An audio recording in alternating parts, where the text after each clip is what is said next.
Hello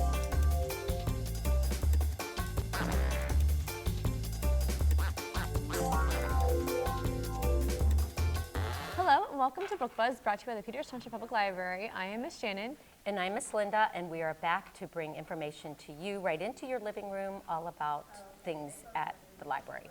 Well, in particular, children's and teens. Yes. Art. Every now and then, something big from the rest of the world. From the other realm. Yeah, this is a kid's thing mostly.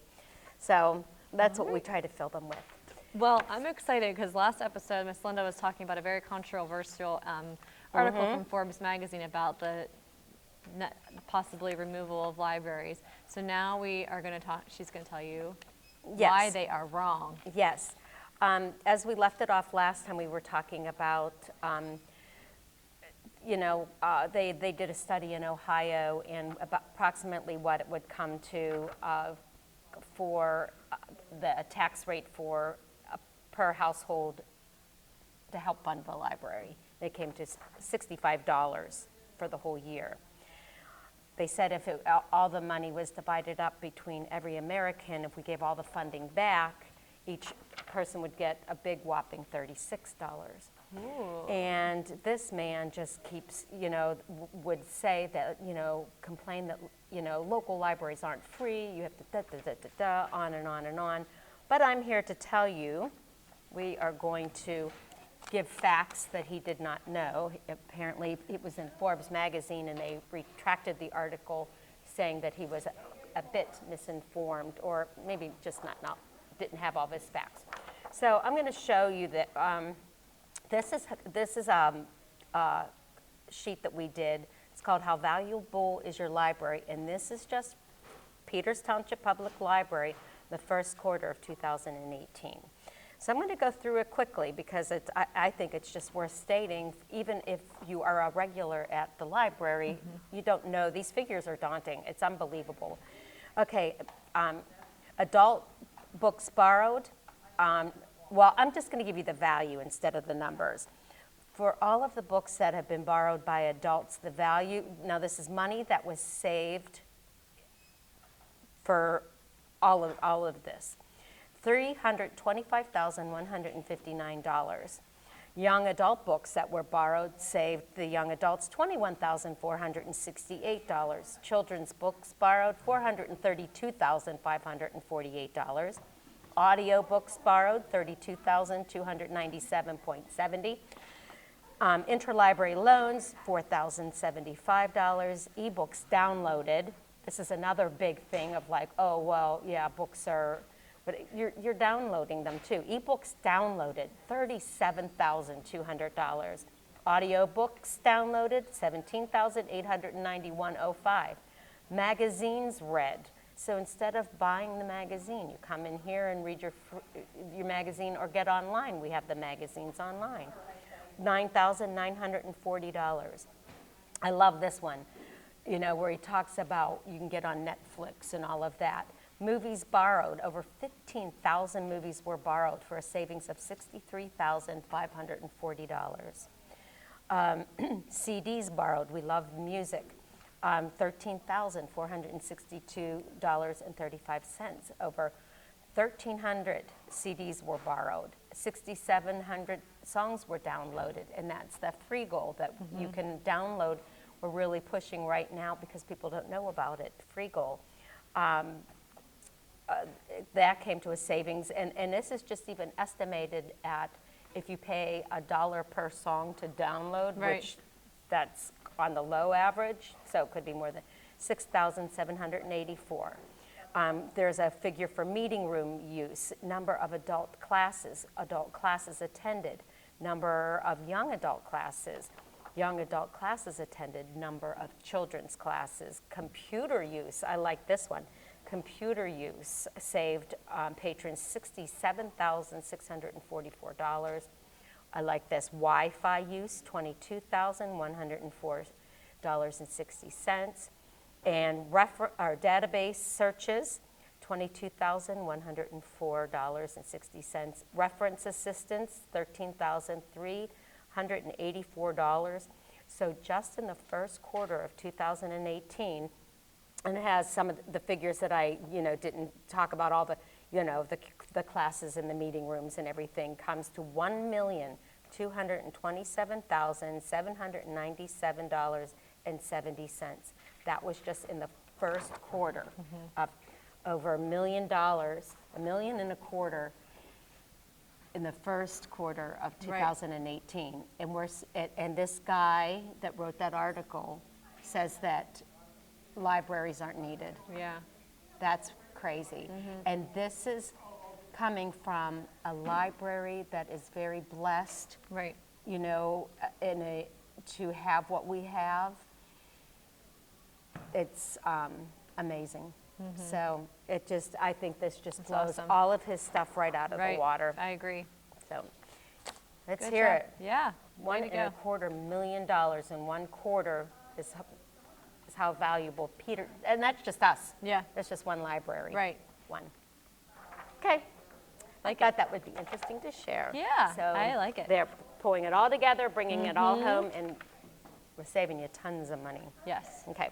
Yeah, and actually, when you go and check a book out at your library, it will tell you how much you save. Just like when you buy something at certain stores, it'll tell you how much you save because things were on sale.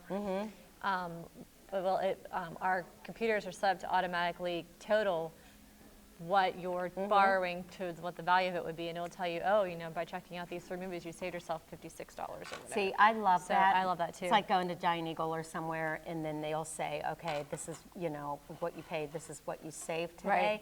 And I do look at that. Like, I'll look, because I get all proud. Like, Makes you feel better. you're like, oh, wow, I spent $5, and I got $333.92 worth of stuff, and I've saved, $200 and... I like that, and I like that our slips say that, so people need to stop and take notice of that. I like it. I do too. Yeah. And that just tells you daily the value of your library. Every time you use it, it's going to remind you of it. Yeah, why buy and pay for everything that being a patron entitles you to? Right.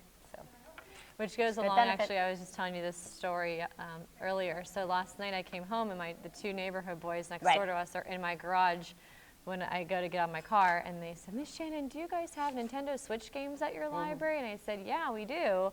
And they just couldn't believe that. So like certain things like people do maybe want to own, but like things like video games and stuff like that, like, a lot of times video games are expensive. They're like $50 a piece or more. Right. And you buy them and then your kid doesn't like them.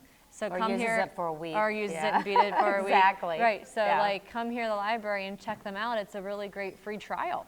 Absolutely. And then you don't have to spend so much money on all these games and I mean that's obviously we know books and movies and stuff, but people tend to forget about our video game collection as well. And I think that is a huge value savings because those are so expensive and you can't get them on Netflix. I mean it's all you have to. There's no other another format of getting games. Really. Right.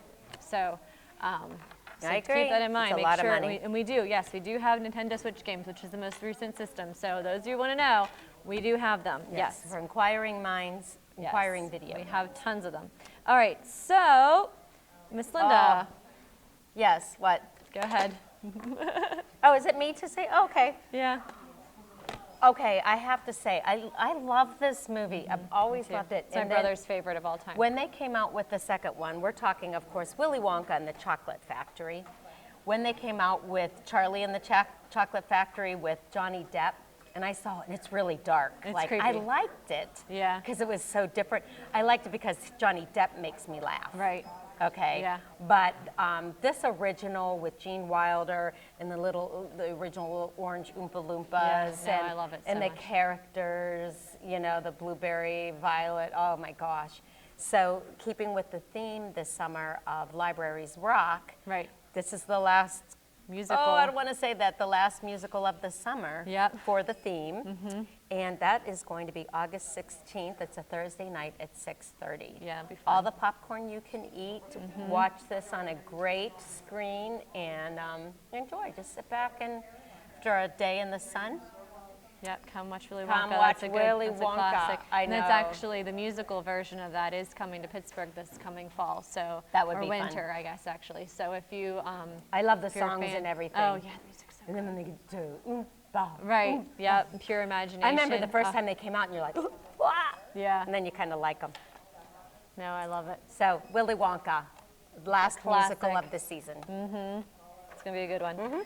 All right. So apparently, August. I don't know if it's actually on August 18th or if it's somewhere around August 18th is National Bad Poetry Day, and so our one of our other library staff here, Miss Sydney, she decided she wanted to do something with that for teens, and I think it's gonna be a riot. Oh, fun. So they're going to learn about poetry, and they're going to get to write their own bad poetry.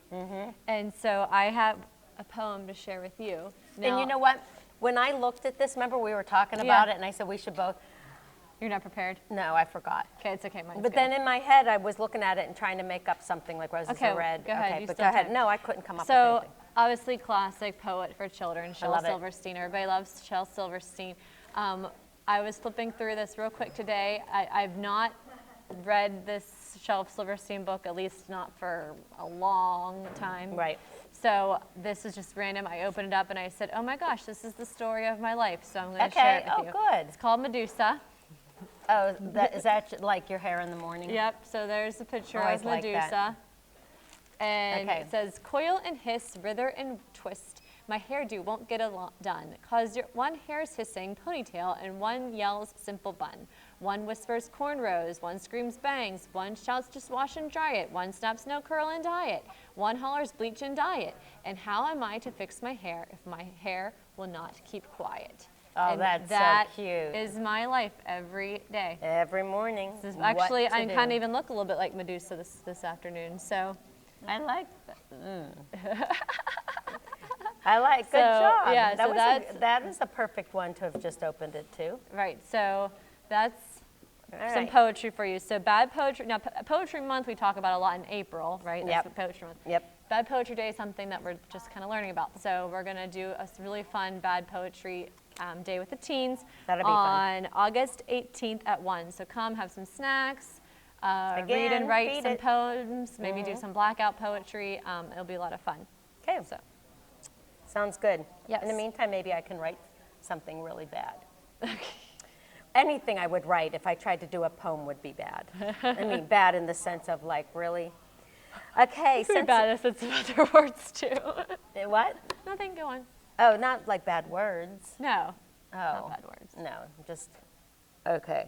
Let's see how creative I can be. Sensory story time. We did this last summer. Was it last summer? It's been two Summer summers now. before, Yeah. and we didn't do it last summer. No, But- we did it last summer too, but go on. Oh, we started it at the beginning. Okay. Well, we are offering it again, and the last sensory story time is on August 18th. And that is, what day of the week is that? That's a Saturday. That's a Saturday. Okay. In the morning, I believe at 10 or 10:30. Right, a special story time offered for patrons that have children that need something more calming,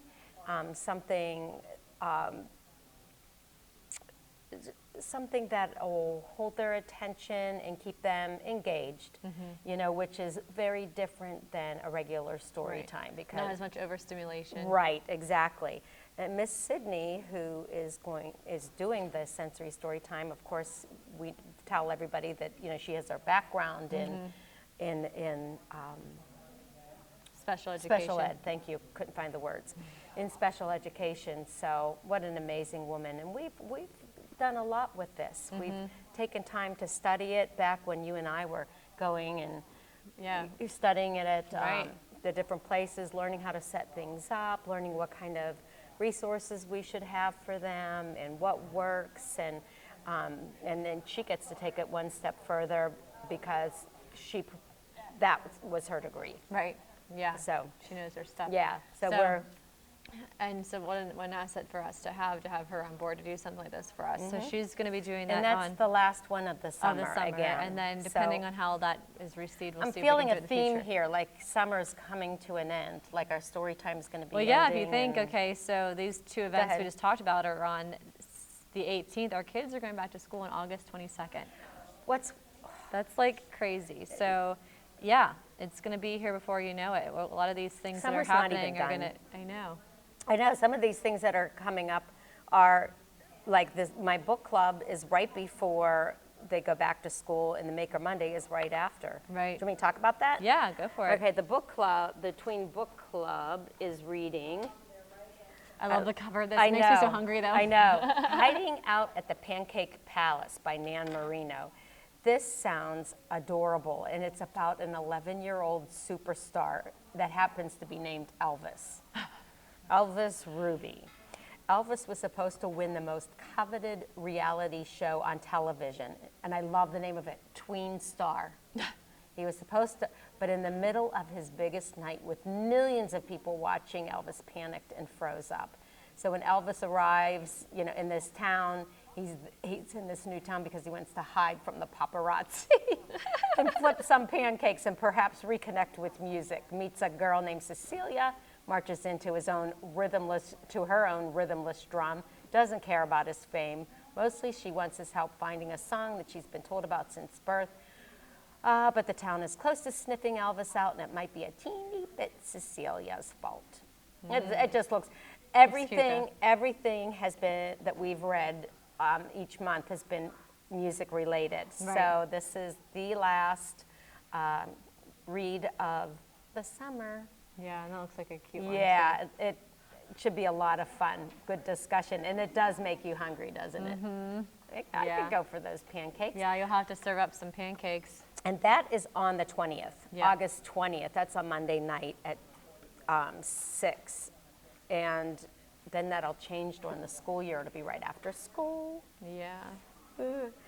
Starting up. Yes. All right, Maker Mondays. Tween Maker Monday. This will be the last summer one as well. We will be making a musical instrument. Boy, I'm having a brain Probably the freeze on Mando what harps. it was. It could be the Mando harp because this last one was the drummer. So we'll say the Mando harp.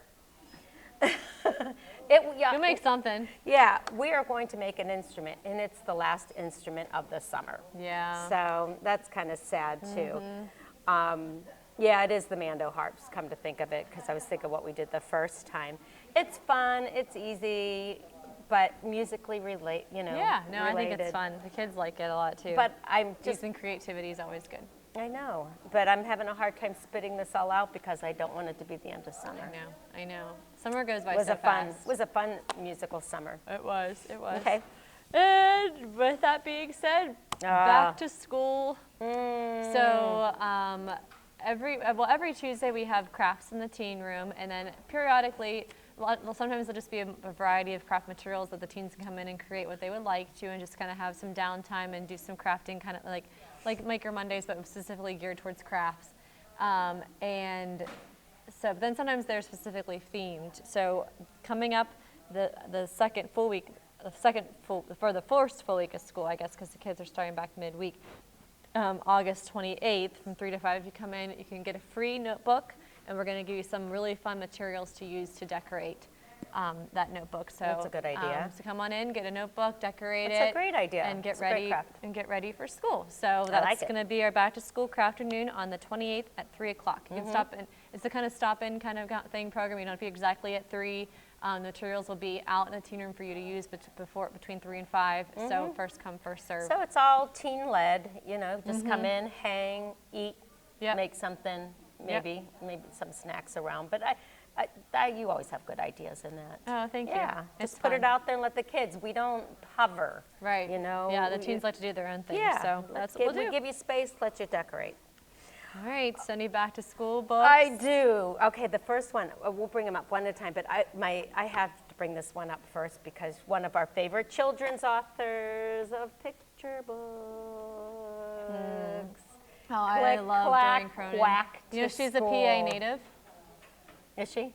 She lives I don't actually know. up to near State College, actually. Oh, does she? I feel like I might have known that, but off the top of my head, when you asked me, I'd go, oh, I don't know.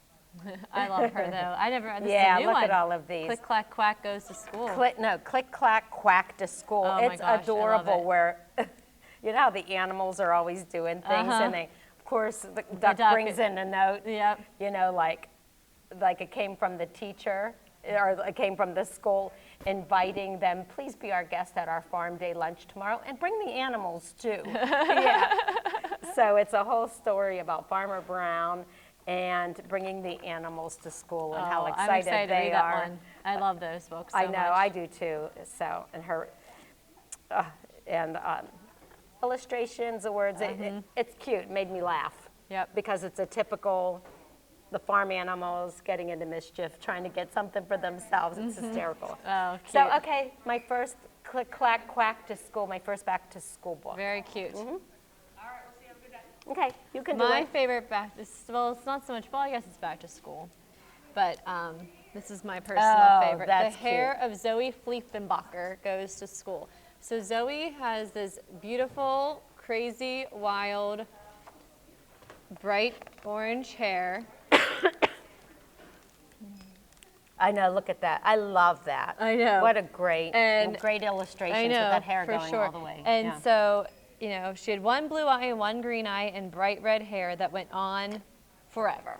And her hair does all these different things for her. Well, then she goes to school, and when she was in kindergarten, it was okay because her hair would help clean up the trash. It kind of covered up all the kids during nap time. But then when she gets a little bit older, her hair kind of starts to make some problems. There it is, shoved in the door of the principal's office. It's knocking all the mail off of the teachers' mailboxes. So, as it goes on, her hair kind of becomes a problem here at school. So you can Wow. read and find out what happens. Yep. You could look at the back. It has like a pink lawn flamingo in her hair. That's all right. I don't know what you're going to find in there. Goldfish. It's a hair-raising tale. So, That's and it's by cute. Lori House Anderson, which I think is interesting too, because she's a very popular YA author. Oh. She wrote Chains Yeah. and Winter Girls and lots of really great YA books. So then she decided to dive into children's and write The Hair think of that's Zoe clever. Fliefenbacher Goes to School. So It's clever. That's a cute They one. did a good job on I like how the hair goes from the front all the way to the back. Yep. Like I like to show the kids that. Like Right. open it and go, look at the cover as the whole thing. Right. They go, oh, cool. Ooh, ah. All right, my next back to school. This is winner of the Newbery Medal for Hello Universe author Erin Entrada Kelly. This is called You Go First. And I like the Scrabble tiles. that's exactly the first thing. I had read a lot of good things about it, but the first thing that attracted me to the cover was the Scrabble tiles, because who's the Scrabble queen? You. You And know, this my in your words mind. with friends and Scrabble. I have a trillion games going at once. But this is how the two of them became connected. They live more than 1,000 miles apart. 12-year-old Charlotte Lockhart, 11-year-old Ben Boxer live more than 1,000 miles apart. On the surface, their lives seem vastly different. Charlotte lives near Philadelphia, Pennsylvania, but Ben lives in a small town of Leinster, Louisiana. Charlotte wants to be a geologist and keep a rock collection in her room. Ben is obsessed with you'll like this, with Harry Potter, presidential history, and I like this, recycling. That's a wide range I of know, it interests. is, isn't it? But this is what I like, because this is about going to school. They're in middle school, which it'll say, but the two have more in common than they think. They're both tag kids, which means they both sit alone at lunch. And they're both trying to figure out how to survive middle school and the unexpected challenges of family. Readers will root for Charlotte and Ben every step of the way, as their lives are connected only by an online Scrabble game, and they intersect in unexpected ways. And the last piece says, no one suffers alone. Isn't Well, I that wonder cool? what TAG stands for. Do you know what it says? It must, well, they both sit alone at lunch, so I don't know. We'll have to look that up. Because I was kind of looking to see, Right. what. I'm sure very like the kids sad. are all It has like, something to they do. probably all, the kids that are watching probably know what And that the means. worst, it's in middle school. Middle school is the worst. Oh, it is the worst. Yep. To get in there and not feel like you fit in. So I like that, finding a friend online safely by playing Scrabble online. So it's You Go First, and I like it. This is like what your life would have been like had you grew up in a world where like people could play games online. I feel like you would have know. had all these digital words with friends. You know what? I probably would have, because when I was really little, when I was young elementary, having pen pals was really yeah. big. Like you would get these pen pals all around the country. That was back when you wrote letters and Right. you sent them to each other. With a stamp. With an actual stamp, yeah. So I was really big into the pen pals, so I would be all over it if it was, Yeah, like that's this. cool. Yeah. Very cool. So go ahead. Well, You're my next. book, my next book is absolutely nothing to do with Okay. back to school, but we just got it in, and I wanted to share All it right. because it's again one that's gonna be really Ooh, popular. It's the I like sequel the cover to of that I know, isn't too. that beautiful? It's the sequel to Stephanie Garber's Caraval, which was extremely well recognized book for teens. Let's see, and Praise for the World of Care. So again, another dystopian. So this one's called Legendary. It's the sequel. So a little bit about it. A heart to protect, a debt to repay, a game to win.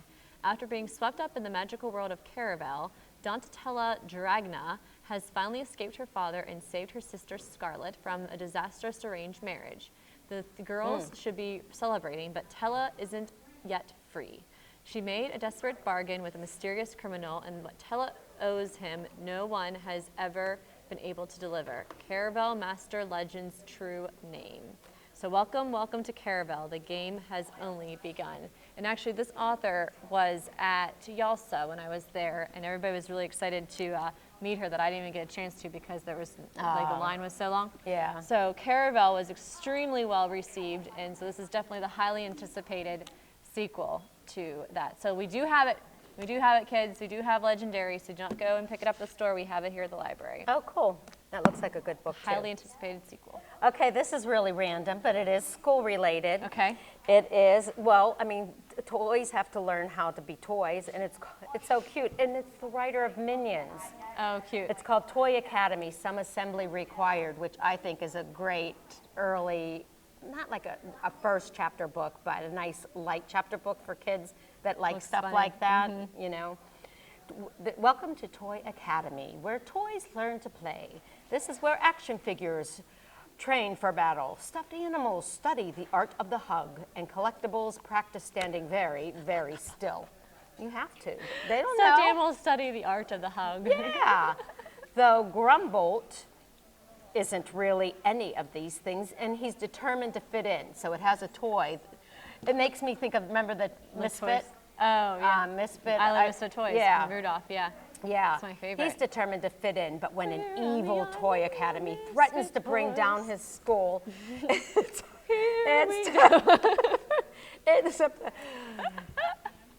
I'm going to cry.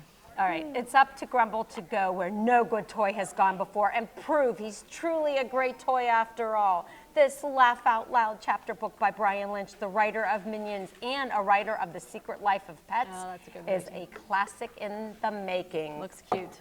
Toy Academy. All right. And there's all the Schools kids that for do, everything, even the, I guess yeah, even the well, toys like Toy need Story. to learn Like people do like the fact that toys can come to life when they're not. You know what I mean? That's a Right. cool concept. Is that your toys are coming to life when you're not around. that. Yeah, I agree. We're almost at, I feel like I was gonna, do you have a book? Nope. Good, okay. Let's read Click, Clack, Quack. All right, let's do it. All right, we like it. Click, clack, quack to school. To school. We'll just read, and then when it goes out, and we're done, and you've been saved. Okay, so on Monday, Duck brought a letter to Farmer Brown. Some of it was written in crayon. Dear Farmer Brown, please be our guest at our farm day lunch tomorrow. Bring the animals too. Love, Dinkelmeyer Elementary School. P.S. What is your favorite color? P.P.S. How old are you? P.P.P.P.S. We have a turtle. So do we. Farmer Brown was so excited. He had not been to school in a very, very, very long time. He must get the animals ready. We are going to school tomorrow, he told the cows. We must get ready. The cows have never been to school. They were so excited. They stomped and clomped, moo, moo, mooed.